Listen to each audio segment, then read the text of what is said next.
축구 천재 월드클래스 드리블러, 오늘의 주인공 이강인입니다. 본명 이강인, 2001년 2월 19일 인천 출생. 어린 시절 마라도나의 광팬이었던 그의 아버지는 태어나자마자 축구공을 아들에게 선물했을 정도로 축구광이었습니다.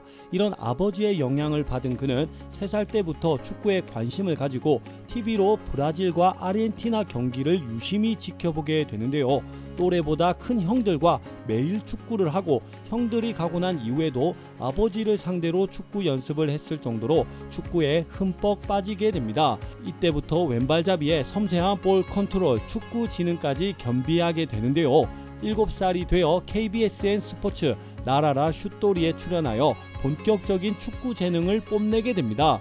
100대 1이라는 엄청난 경쟁률을 뚫고 출연하는 것은 물론 동나이에서는 압도적인 실력을 보여주어 유상철 감독에게 극찬을 받게 되는데요. 방송이 끝난 이후 인천 유나이티드 유스클럽에서 축구를 배우며 국가대표 되기, 더 훌륭한 축구 선수 되기, 챔피언스 리그 우승이라는 큰 목표와 함께 프로 축구 선수의 꿈을 꾸게 됩니다. 그의 재능과 축구에 대한 열정을 확신한 그의 아버지는 먼저 스페인에 가서 태권도장을 차려 아들의 축구 인생에 힘을 보태게 되는데요. 그렇게 스페인 명문 구단인 발렌시아 유스팀에 입단하여 유럽 축구 생활을 시작하게 됩니다.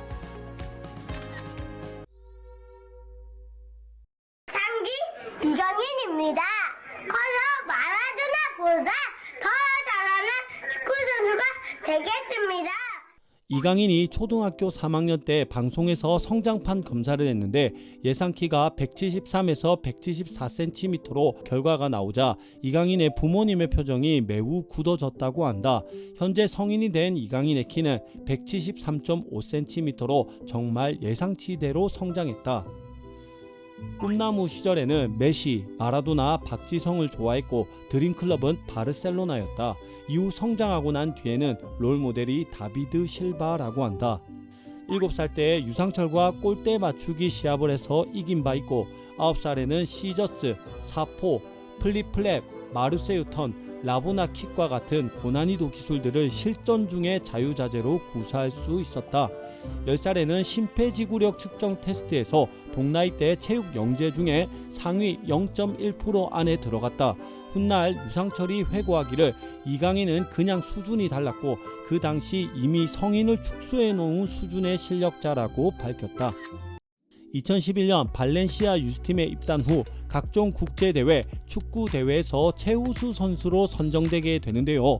2013년엔 12세 이하 유스팀 12개 팀이 참가하는 대회에서 4골을 넣으며 득점 부분 선두와 대회 베스트 7에 선정됩니다. 타고난 개인기와 넓은 시야, 양발을 자유자재로 사용하는 강점에 유럽으로 넘어와 전술적인 움직임과 수비의 중요성까지 깨우치게 된 그는 각종 유스 대회에서 두각을 나타내어 유럽 명문 구단인 바르셀로나, 맨체스터 유나이티드, 바이에른 뮌헨 등이 눈여겨보기 시작합니다.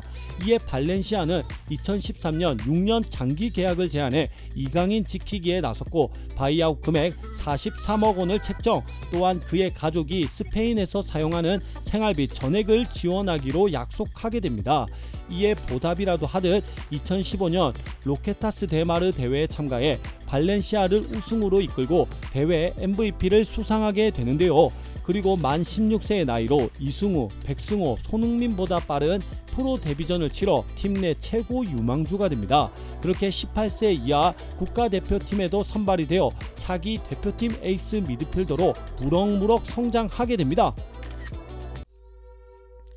초등학교 4학년이라는 어린 나이부터 가족과 함께 스페인에 정착해 살았기 때문에 스페인어를 모국어 수준으로 잘한다.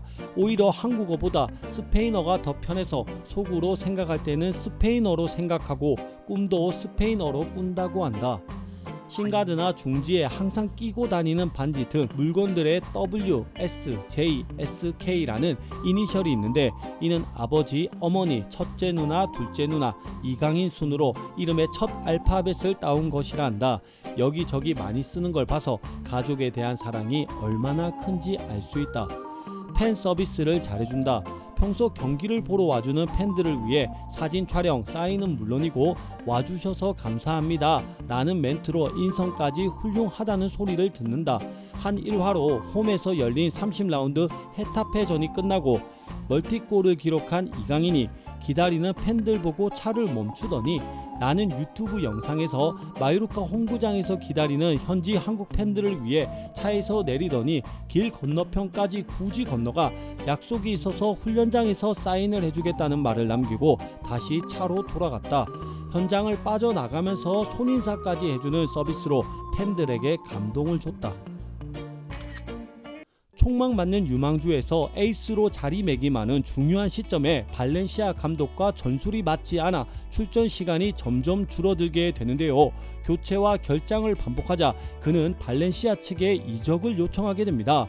구단 입장에선 이적이 아닌 임대로 그를 보내려고 했으나 브라질 출신 공격수 마르쿠스 안드레를 영입하면서 비유럽 선수 4명을 모두 채우게 되어 어쩔 수 없이 그를 자유계약으로 풀어주게 되는데요. 그렇게 2021년 8월 30일 마요르카행 오피셜이 뜨면서 계약기간 4년 체결, 등번호 19번을 배정받고 마요르카로 팀을 옮기게 됩니다.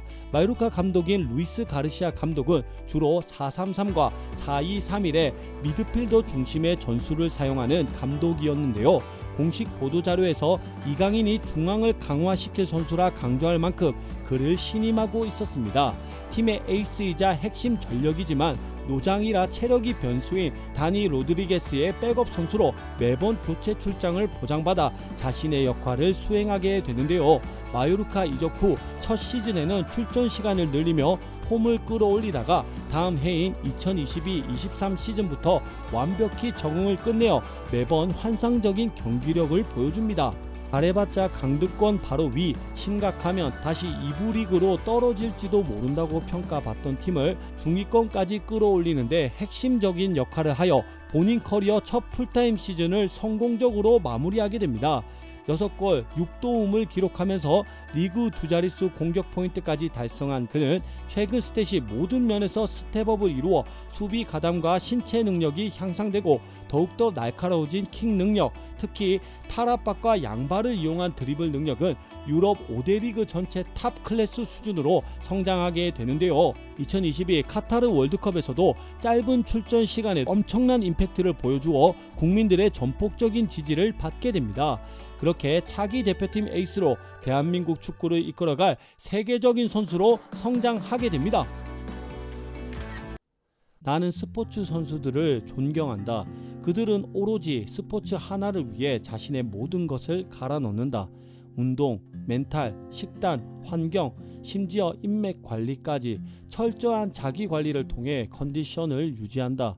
물론 스포츠는 천부적인 재능과 여러 환경, 운이 따라야 하지만 그것은 스스로 개선할 수 없는 불가항력적인 부분이다. 그렇기 때문에 스스로의 한계를 깨달아 자신의 실력을 향상시키고 보강할 수 있는 부분에 집중하는 노력이 필요하다. 그래야만이 수많은 경쟁자들과 치열한 경쟁 끝에 살아남아 우리 같은 축구 팬들 눈에 띌 수가 있는 것이다. 이런 부분에서 이강인은 세계적인 유망주로 기대를 한몸에 받는 위치에서 강등권 팀인 마요르카로 이적을 했지만 강한 멘탈과 실력으로 자신의 진가를 드러냈다. 또한 자신의 단점이었던 스피드, 피지컬, 수비 가담 능력을 끊임없이 보강하여 1년 만에 몸값을 3배나 올렸다. 어린 나이임에도 성숙하고 단점을 보완하는 태도, 마인드가 너무 좋은 선수이다. 계속해서 발전하고 성장하는 모습에 리스펙한다. 현재 파리 생제르맹 이적설이 돌고 있다. 음바페, 네이마르와 같이 뛰게 되다니 진짜 국뽕이 차오른다. 이제 겨우 22살, 앞으로 미래가 창창한 나이, 5년 후 축구 선수로서 전성기가 될 나이에 이강인의 모습이 어떨지 정말로 기대된다. 손흥정 감독님, 이강인 선수는 월드클래스가 맞습니까? 근데 말씀 중에 죄송합니다. 절대 월드클래스입니다. 예. 오늘의 주인공 이강인이었습니다. 끝까지 시청해 주셔서 감사합니다. 구독과 좋아요를 눌러주시면 매주 화제 인물들의 생애와 재밌는 이야기로 찾아오겠습니다. 매일매일 뉴스팩트.